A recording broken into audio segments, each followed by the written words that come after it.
Zava-dehibe ho an'ny mpino kristianina ny andro rapitso andron'ny pentecote nyzay nidinan'ny fanahy masina tamin'ireo apôstôly moa zany araka izany dia saika hikarakara fitoam-bavaka lamesa fitoam-pivavahana avokoa ireo eglizy sy tranon'Andriamanitra zany amin'ity andron'ny rapitso ity. Misy ny afatra izay hoentina pretra iray amin'ny vahoaka malagasy amin'ity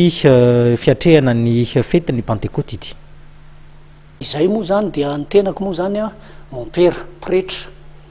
malagasy telo amby 50 taona eo zahako a na pretra zay dia efa 20 taona kanefa dia tsy miankina tanteraka amin'ny évêque malagasy aloha zao a satria noho ny vocation dia rehefa nandinika tsara dia nasain'Andriamanitra nandinika tsara ny fiaim-piainana na ny maha-malagasy atsika na ny fiaim-piainana maha-kristianina indrindrindrindra nahazo afatra nahazo fiantsona manokana zahay a hamerina an'izao tontolo zao amin'ilay valan'ondro tokana zay tarihan'ny paparay masina dia hitatsika fa maro ny zanaky ny eglizy a ivelan'ny fiangonana ara-dalàna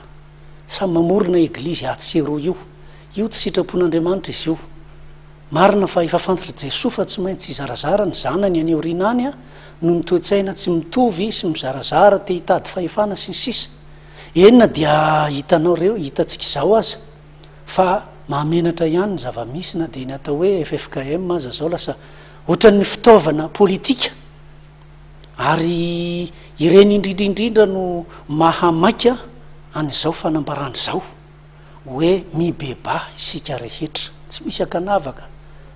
na malagasy io na teratany vahiny mipetraka amin'ity nositsika ity io indrindrindrindra ihany koa moa ny firenena zay mifandray amintsika ireo mpanjanaka atsika fahiny a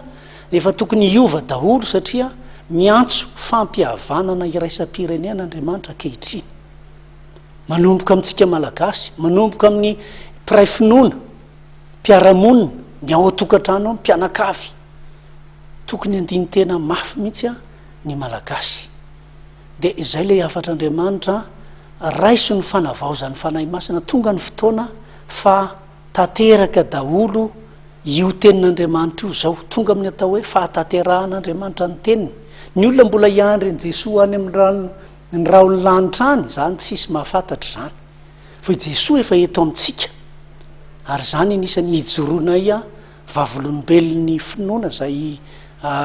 efa nangatahanay tamin'ny paparay masina moa zay hijoroan'ny fikambananay fitiavana zay a manomboka zao a fa tsy fantatra moa hoe rovinan'ny paparay masina vo hankatoa azy tanteraka